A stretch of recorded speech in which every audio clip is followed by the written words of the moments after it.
Resista à deturpação. Resista à deturpação é o chamado na palavra de Deus, na carta de Judas, o livro de Judas. Vamos, nesta quarta-feira, continuar ouvindo a palavra de Deus em Judas. Antes de Apocalipse, o último livro da Bíblia, você encontra Judas. Um livro, uma carta, na verdade, uma página na Bíblia, Judas. E hoje vamos focar nos versos 8 a 10. Judas 8 a 10. Deixe-me recordar antes o propósito de Judas escrever esta carta. Ele mesmo revela no verso 3. Amados, embora estivesse muito ansioso por lhes escrever acerca da salvação que compartilhamos, senti que era necessário escrever-lhes insistindo que batalhassem pela fé, de uma vez por todas confiadas aos santos. Então, deu um propósito inicial de escrever aspectos da fé que seria uma tratativa talvez mais agradável. Ele precisa mudar, ele entende que deve mudar a direção da sua carta, do propósito dela. E ele então decide escrever, insistindo que batalhassem pela fé, de uma vez por todas confiadas aos santos. Já fica evidente que Judas tem uma preocupação com a deturpação da verdade da fé. Fé aqui, não o meu crer, mas aquilo que eu creio, o Evangelho. Não a sua fé, aquela que está dentro do seu coração, mas o que essa fé crê, o Evangelho de Jesus Cristo. Algo estava acontecendo, era necessário batalhar por esta fé, uma vez por todas confiada. Ela não vai ser mudada, não é alterada, e já foi dada de forma completa. Então, precisamos vigiar. Esse é o propósito da carta dele e porque ele escreve o que ele escreve. Nós vamos focar então nos versos 8 a 10. Mas note no verso 8, ele inicia dizendo: da mesma forma estes sonhadores contaminam o próprio corpo. Estes sonhadores, quem seriam estes sonhadores? Se voltarmos ao verso 4, nós vemos ali quem são esses. Diz ele no verso 4: pois certos homens, cuja condenação já estava sentenciada há muito tempo, infiltraram-se dissimuladamente no meio de vocês. Estes são ímpios e transformam a graça de nosso Deus em libertinagem e negam Jesus Cristo, nosso único soberano e Senhor. Então, certos homens se infiltraram no meio da igreja de forma dissimulada e eles são vistos por Judas como ímpios, aqueles que não vivem realmente a santidade de Deus, e eles também transformam a graça em libertinagem e negam Jesus Cristo como soberano e Senhor. Então, no verso 8, estes homens são estes sonhadores. Diz o verso 8 aqui, vamos ouvir a palavra de Deus e recebê-la atentamente nesse momento. Ouça a palavra, diz assim: da mesma forma, estes sonhadores contaminam o próprio corpo, rejeitam as autoridades e difamam os seres celestiais. Contudo, nem mesmo o arcanjo Miguel, quando estava disputando com o diabo acerca do corpo de Moisés, ousou fazer acusação injuriosa contra ele, mas disse: o Senhor o repreenda. Todavia, esses tais difamam tudo o que não entendem, e as coisas que entendem por instinto, como animais irracionais, nessas mesmas coisas se corrompem.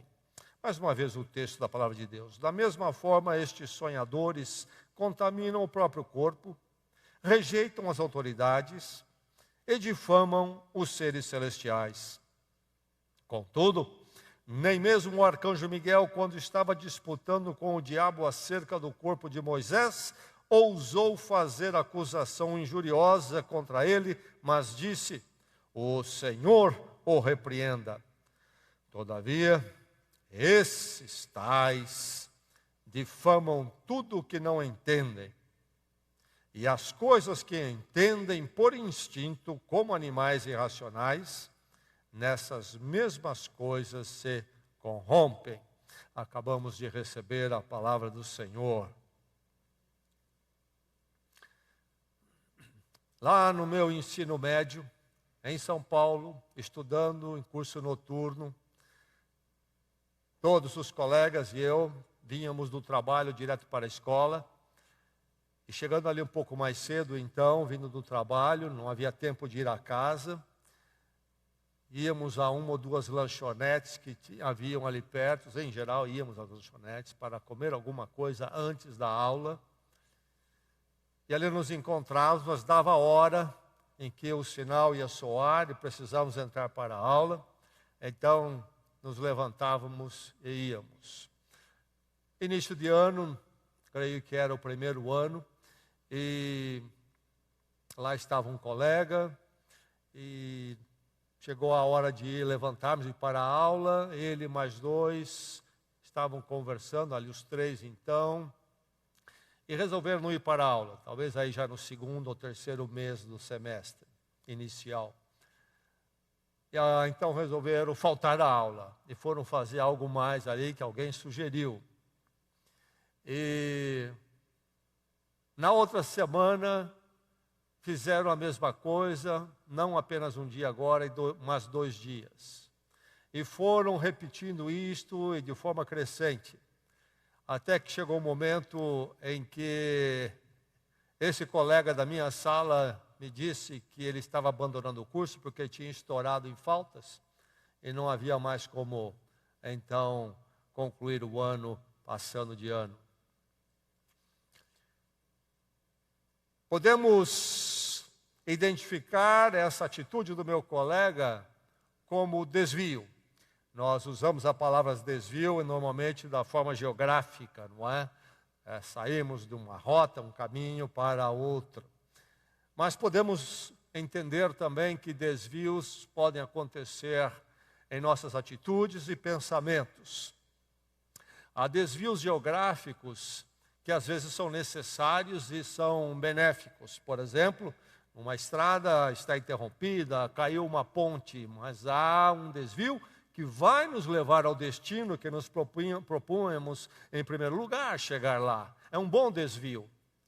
Mas há o desvio negativo, destrutivo, como este do meu colega no mundo geográfico. É aquela pessoa que sai com um rumo, um propósito numa viagem, e no meio do caminho perde o rumo, entra na estrada errada e nunca chega ao seu destino. Esse colega meu perdeu o rumo, desviou-se do propósito, naufragou. Judas nos fala aqui sobre o perigo de desvio. O desvio espiritual, o desvio da fé, precisa ser recusado. Ficarmos atentos e quando nós percebermos o desvio, recusarmos imediatamente. Ele fala aqui desses sonhadores, esses homens que estão apontando a uma libertinagem moral dentro da fé cristã e também trazendo uma posição herética, deturpada sobre quem Jesus Cristo é. Nós não sabemos exatamente os detalhes do que era esse movimento dentro da igreja naqueles dias. Aliás, às vezes as pessoas ficam meio preocupadas e ficam até escandalizadas porque há muita disputa com relação às verdades da fé. Isso não é novidade, foi desde o começo, porque o diabo nunca deu paz à igreja de Jesus Cristo. Podendo, ele penetra dentro e traz confusão dentro. A igreja tem uma batalha constante. A batalha pela verdade, na minha vida, na sua e na vida da igreja, é algo que não tem fim, até que Jesus Cristo volte.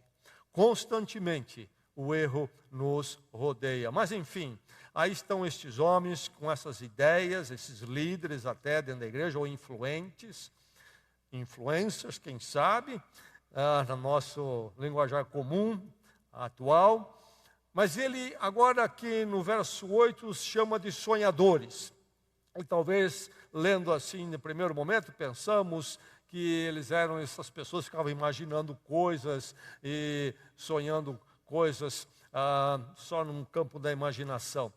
Sonhadores aqui, na verdade, é um termo usado nas Escrituras, às vezes, para revelações de Deus. Então, estes homens, estas pessoas influentes, na verdade, tinham um ensino novo, que eles entendiam ser uma revelação nova, um novo entendimento, desviando da fé entregue de uma vez por todas à igreja do Senhor. E eles vinham então com essa proposta nova, pessoas que certamente tinham habilidade de ensinar, tinham uma personalidade que se assenhorava das pessoas, das suas mentes e causava uma influência dentro da igreja. Então há uma conturbação tal que Judas, que tinha uma intenção de escrever sobre algo, muda para trazer o alerta desta carta em relação a estes homens, e ele chama de ímpios, etc., e agora sonhadores. É uma reinterpretação da fé, da Bíblia, do Evangelho, da pessoa de Jesus Cristo, uma reinterpretação. Vivemos dias, por exemplo, a igreja sempre lutou com isso, no campo da teologia sempre lutou-se com essas deturpações e reinterpretações, mas uma das coisas muito fortes dos nossos dias é o chamado cristianismo, que abraça o progressismo, e aí vai atingir tanto a verdade da fé, como o resultado da prática, do comportamento, da questão moral, dos valores morais da vida cristã. Perigo, o desvio. O desvio existia nos dias de Judas, nossos irmãos do primeiro século enfrentaram, lidaram com isso, e eu e você precisamos também atentar. E aqui Judas então vai nos falar desse desvio e que precisamos recusar. Mas ao falar do desvio dentro da igreja, nunca nos esqueçamos que o desvio dentro da igreja em geral vem de correntes de pensamentos fora da igreja que contaminam dentro da igreja, e tomando ideias do mundo, do pensamento mundano, de correntes de pensamento lá fora, tentam adaptar dentro da igreja, e por isso aí vão querer mudar a fé entregue de uma vez por todas. O desvio precisa ser recusado. Por isso eu e você precisamos buscar sempre a pregação fiel. Discernirmos qual é a pregação fiel a esta fé entregue de uma vez por todas, e aquela que pode até parecer que é, mas não é, tem desvio, é perigoso, temos que tomar cuidado. Essa pregação precisa ser sem corrupção, sem inovação, sem progressismo, precisamos ficar na ortodoxia, a fé entregue para sempre, sem reinterpretação para adequar a cultura aos modismos. É preciso, então, esta pregação ser uma que reverencia o senhorio de Cristo. Diz aqui, da mesma forma, não é, estes sonhadores, etc., e aí vai dizer, rejeitam as autoridades. E essa expressão autoridades no plural, na verdade, se refere a uma só, e indica tudo o que se refere realmente a Jesus Cristo. Aliás, ele já disse no verso 4, nós lemos, que eles negam Jesus Cristo como único, soberano Senhor. Então, a pregação que começa a esvaziar o senhorio de Jesus Cristo sobre nossas vidas. Algo que está aqui muito claramente presente nessa situação, nesse contexto todo, é a questão da graça de Deus, que nos liberta da culpa e também da escravidão da lei, versus uma vida libertina. Esta confusão existiu desde o começo. Quando lemos a carta de Paulo aos Romanos, no capítulo 6, ele precisou abordar essa questão naquela carta, porque começou-se a ensinar o quê? Que já que a graça tudo perdoa, E quanto mais pecadores nós somos, maior é a graça de Deus. Claro, se somos perdoados, quanto mais é perdoado, maior é a graça. Então começaram a dizer, então vamos pecar mais para que a graça seja maior. E Paulo diz, de forma nenhuma, a resposta dele, de forma nenhuma. E aqui há muito disso, de tomar a graça, o conceito de graça, para dar libertinagem. A nossa liberdade em Cristo é da escravidão da lei, mas é a liberdade para uma vida reta diante de Deus, uma nova vida. Por isso que Paulo vai dizer em Romanos 6, como que nós que morremos para o pecado, viveremos para o pecado. Nós não podemos fazer as duas coisas, fomos crucificados com Cristo.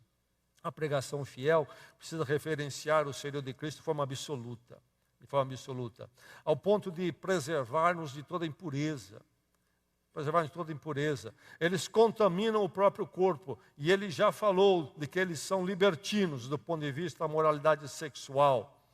Nós vimos no verso 4, depois dos versos seguintes, ele vai falar de Sodoma e Gomorra, vimos na quarta-feira passada, quem estava aqui, o pecado da libertinagem sexual, tão presente na cultura dos nossos dias, é preciso preservar então da impureza.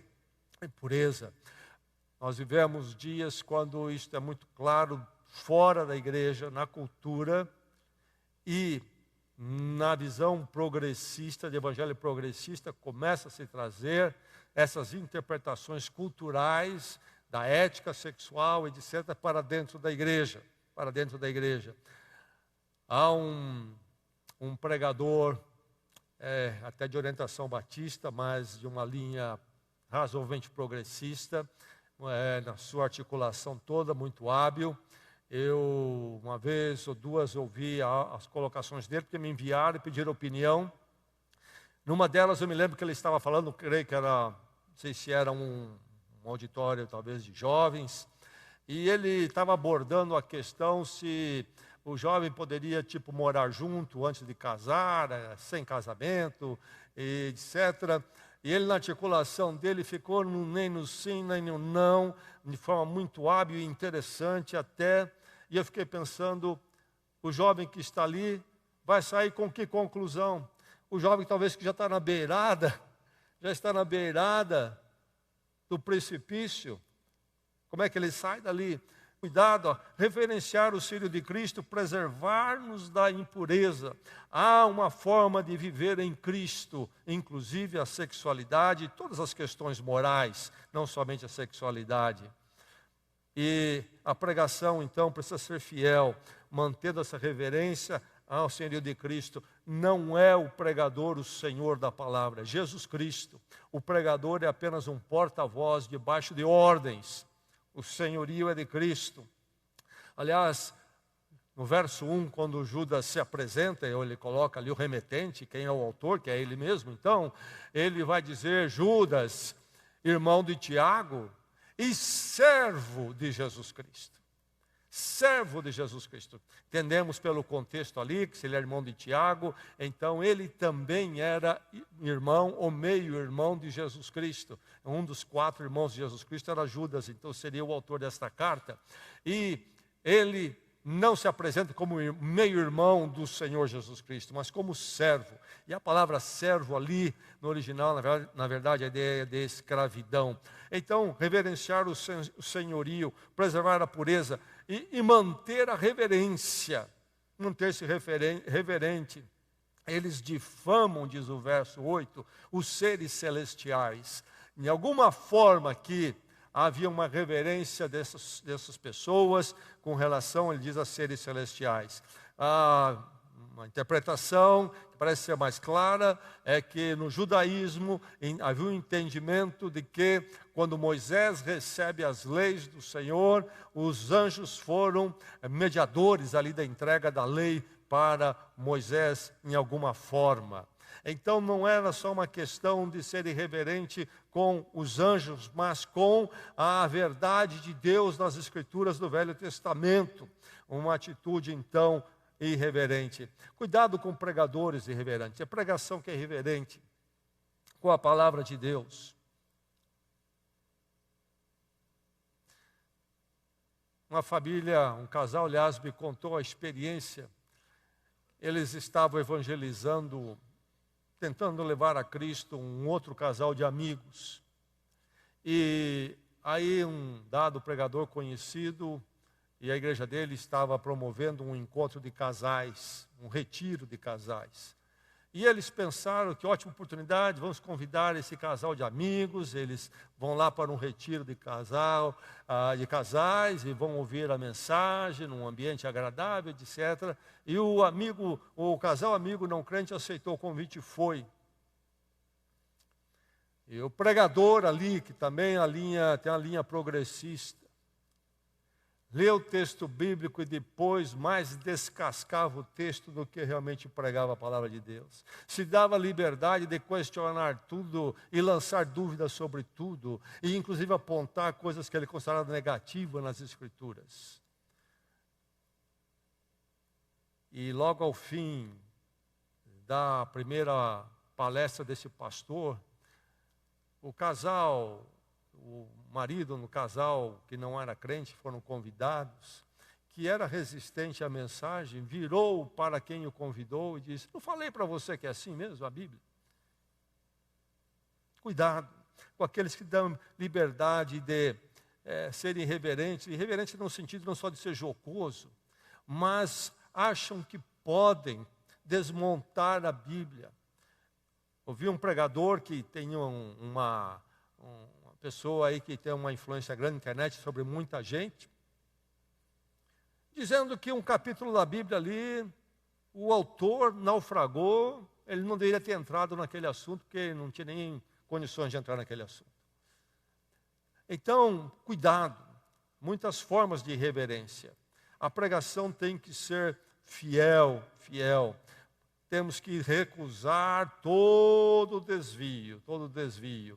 E verificar que nós também nos coloquemos na posição correta, sem distorcer a nossa posição. Qual é a nossa posição? Situe-se corretamente. Nem mesmo o arcanjo Miguel, quando estava disputando com o diabo acerca do corpo de Moisés, ousou fazer acusação injuriosa contra ele. Nós temos aqui essas pessoas difamando os seres celestiais, a verdade de Deus. Aí ele traz este exemplo, um exemplo interessante. Deuteronômio 34 fala da morte de Moisés, lá no Velho Testamento. Moisés, na porta da terra prometida, depois de 40 anos liderando o povo de Israel, não iria entrar, conforme Deus colocou. E Deus mesmo, então, leva Moisés para longe do povo, e Moisés, então, vem a falecer, e Deus ali, então, toma conta do corpo de Moisés. A Bíblia diz que ninguém sabe onde foi sepultado. Provavelmente Deus fez isso para que não surgisse uma idolatria, já que Moisés era o grande líder em Israel, e passasse, então, a cultuar Moisés. E nós encontramos isto lá. A questão do arcanjo Miguel batalhar com o diabo em relação ao corpo de Moisés não está nas Escrituras. Tudo indica que vem de um livro do primeiro século, um livro judaico chamado Ascensão de Moisés. E então o autor de Judas vai buscar essa informação lá. E se ele afirma, então deve ter sido correto. Por que houve essa disputa também não entendemos. Possivelmente o diabo quis dizer que Moisés, já que ele não ia entrar na terra prometida, pertencia a ele. Queria o diabo usar o corpo de Moisés para provocar uma idolatria no povo de Israel. E há outras explicações possíveis. Mas, enfim, há esta colocação lá no livro de Ascensão de Moisés. E de lá que Judas foi buscar. Nas Escrituras nós temos alguns momentos quando o autor bíblico cita fontes que vamos chamar no nosso termo atual de fontes seculares, que não são inspiradas necessariamente. Mas isso não quer dizer que não pode ser feito porque é secular. Há verdades em muitos ambientes que não são ambientes inspirados. E quando ele cita um dado, não quer dizer que ele está dizendo que todo livro que ele citou é inspirado, mas que este dado é inspirado. E aquilo que ele cita é algo que não contradiz o resto da revelação inspirada. E certamente orientado pelo Espírito Santo, ele caminhou então nessa direção segura. Mas vem a aplicação, que é o que nos importa.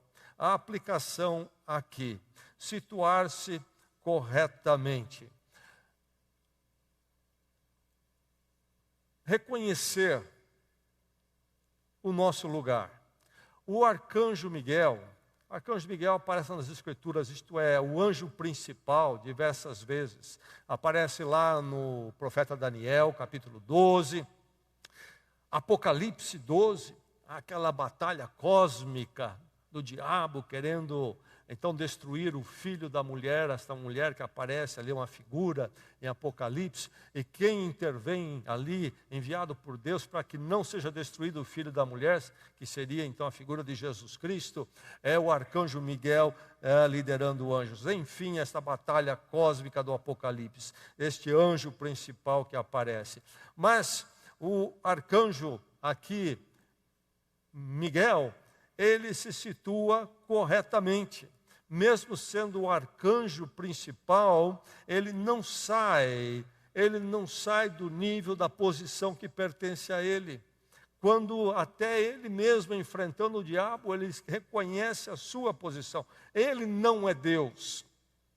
Ele não é Deus, por isso nem ele é senhor do diabo. E ele fica na sua posição correta. Nós não somos deuses. Nós não podemos extrapolar aquilo que nós somos. Fomos criados por Deus e temos que reconhecer a nossa posição. Posicionar-se corretamente é saber se situar, mas então é também reconhecer quem está acima, quem é autoridade. E é aí que entra a atitude do arcanjo Miguel, que ele diz o que é o diabo? O Senhor o repreenda. Judas não está dizendo, essa palavra não está dizendo que nós temos que ser educadinhos com o diabo, não é isto. É uma questão da batalha espiritual e de quem nós somos nessa batalha. E é uma questão das verdades espirituais e quem nós somos neste mundo espiritual. Deus é Senhor, e aqui, inclusive, fica entendido que Judas possivelmente está se referindo até Deus em Cristo, e então, Deus é soberano, Ele é o Senhor. Qual é então a minha autoridade? Se eu, como o arcanjo Miguel, estou abaixo, estou eu à mercê então do poder diabólico? Não. Eu reconheço a autoridade e isto é libertador para mim, me dá o descanso. Deus é maior que o diabo. Deus tem controle sobre o mal e o maligno que domina esse mundo e que bate a porta da minha vida também. Então, diz o que?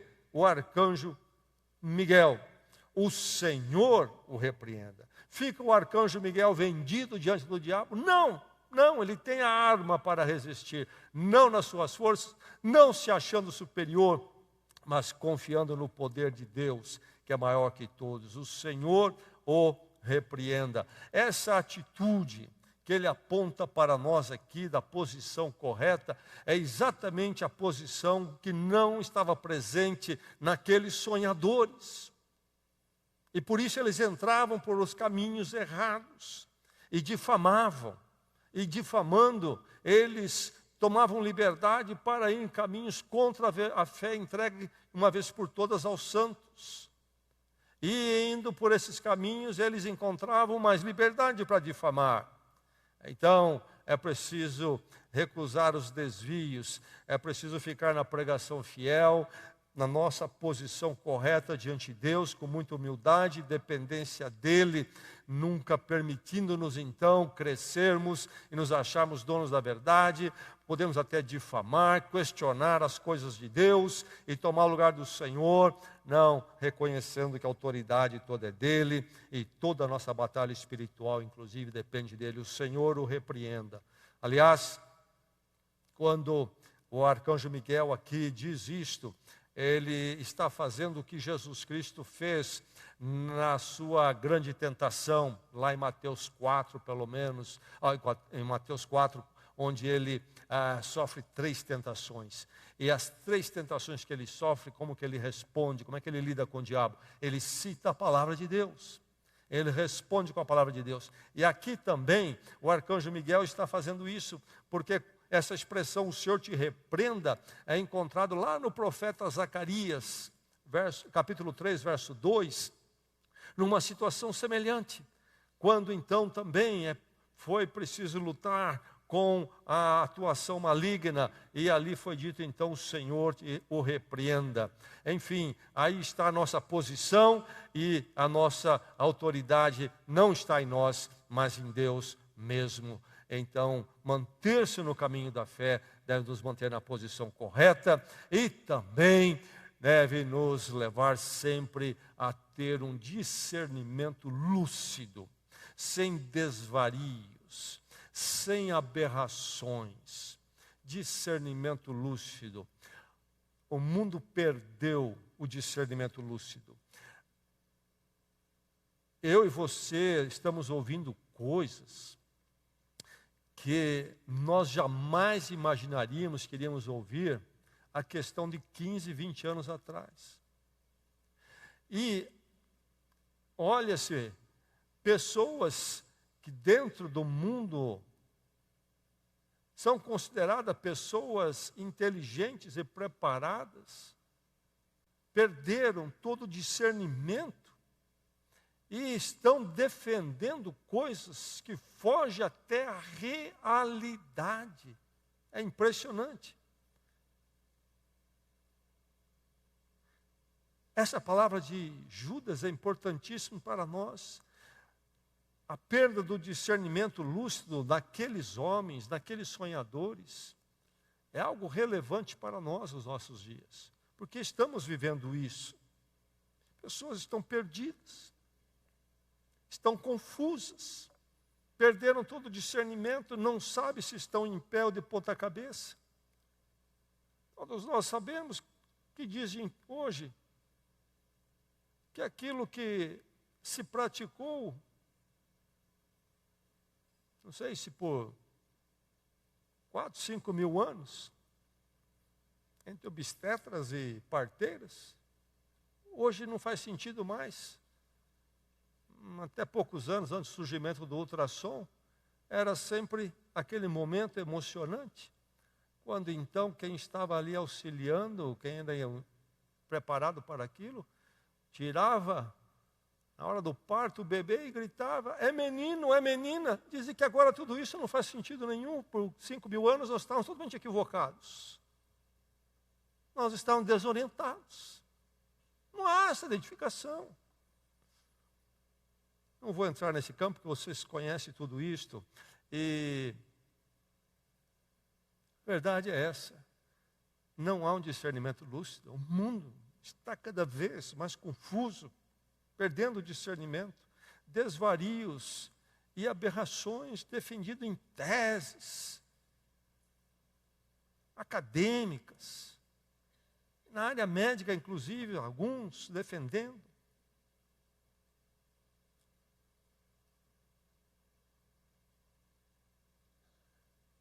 Filme da Barbie, que faz aí um grande sucesso.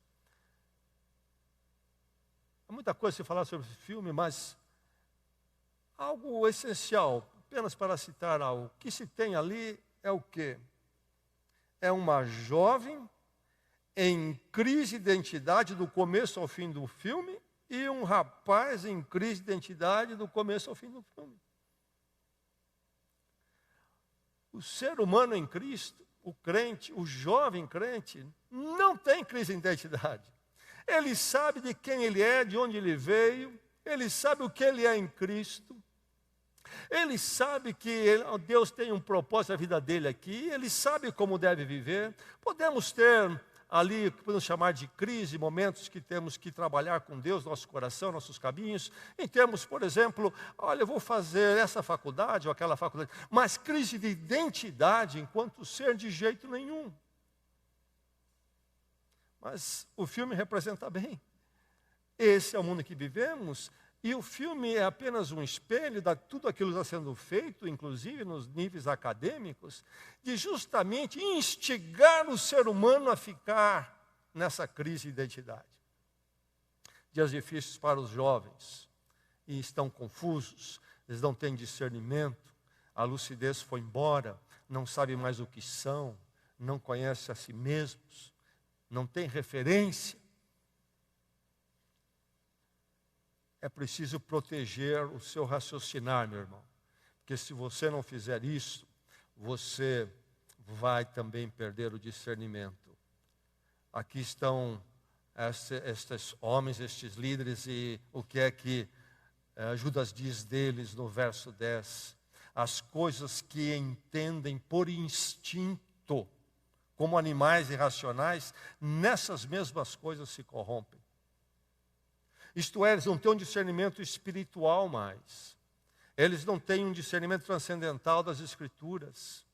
E então eles se tornam cada vez mais como animais. O comportamento sexual, por exemplo, dos nossos dias. Lembra-se, não temos tanto isso mais, mas lembra-se quando surgiam muitas vezes cachorros soltos na rua. E havia uma cachorra no cio, o que acontecia? O comportamento do ser humano também é parecido com aquilo. Apenas num impulso sexual, desprovido de qualquer identidade pessoal, espiritual e moral. Nós todos temos instintos, o instinto sexual é um deles. Deus criou assim. Mas, quando Ele criou isso em nós, criou muito mais. E criou dimensões que têm ascendência sobre nossos instintos. Eu tenho valores e sabedoria que me governam e devem me governar a partir de Deus. Eu tenho o instinto de comer, a fome. Mas na sabedoria de Deus eu como de uma certa forma. Mas enfim, aqui estão estes que perderam o raciocínio lúcido. E agora estão cada vez mais como animais. E a proposta dos nossos dias é que realmente nós não somos mais do que animais. Esqueça qualquer dimensão espiritual da criação. Nós somos apenas o físico animal e os impulsos. Viva por eles. Satisfaça a todos até o fim onde der. Não há nenhuma referência para conduzir esses instintos. Deixa correr soltos, seja o que for. E nesta batalha, por exemplo, de ideologia de gênero, e que então agora multiplica já as dezenas, e eu vejo as pessoas, você também vê o que elas estão fazendo consigo mesmas, entregues totalmente a este quadro aqui. E poderíamos falar de muitas outras coisas, na área dos relacionamentos, mesmo entre homem e mulher, enfim. Dias difíceis, quando o discernimento lúcido foi embora. Se você não prestar atenção na palavra de Deus, e não recusar os desvios, você também vai ser bombardeado pelo mundo e perder o seu raciocinar lúcido. Então, o discernimento lúcido é aquele que exige de mim proteger o meu raciocinar e também vigiar a minha fala. Esses, diz o verso 10, esses tais difamam tudo que não entendem. Aliás, como difamam as verdades cristãs dos nossos dias. Se acham intelectualmente capazes de atacar, proibir, censurar até as verdades cristãs. É preciso ter o discernimento lúcido, recusar os desvios. Estes líderes, homens dentro da igreja, influenciados certamente pela cultura dos dias, tentando trazer aquilo para dentro da igreja e colocando aí novas interpretações, etc., traziam um desvio terrível que Judas aponta. Mas ele aponta então isto para que eu e você não entremos nesse caminho. Fiquemos sempre com a pregação fiel, fiquemos na posição correta, nossa humilde diante de Deus, na dependência dEle, e nunca nos achando senhores e autoridades, e também sempre preservando o discernimento que o Espírito Santo dá, à luz da sua palavra, e assim vamos manter a nossa razão no lugar, não entrarmos pelos caminhos terríveis e destrutivos de crise de identidade, de perda de direcionamento da forma de se viver, e vamos nos arrebentar se não assim fizermos. Que Deus nos proteja. E vale a pena recordar o texto do apóstolo Paulo em Romanos 12, versos 1 e 2. Portanto, irmãos, rogo-lhes pelas misericórdias de Deus, que se ofereçam em sacrifício